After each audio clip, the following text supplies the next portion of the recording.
Hello বন্ধুরা, আজকে আমার মেয়ে আবদার ধরেছে ম্যাগি খাবে। আর ওইদিকে শাশুড়ি মা টিভি দেখছে, আমি এইদিকে ম্যাগি রান্না করছি।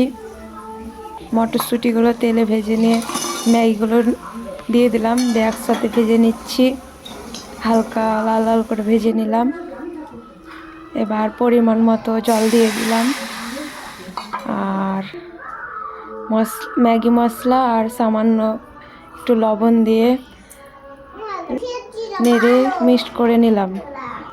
এবার রেডি হয়ে গেল ম্যাগি। আর এখানে আমার মেয়ে খেতে বসে গেছে ম্যাগি। ম্যাগি খেয়েছো? এবার খাচ্ছে। কেমন হয়েছে তোমরা ম্যাগি? একসাথে কে কে ম্যাগি খেয়েছো ভালো কমেন্ট হয়েছে? করো। আর আমরা খুব খাচ্ছি। সুন্দর।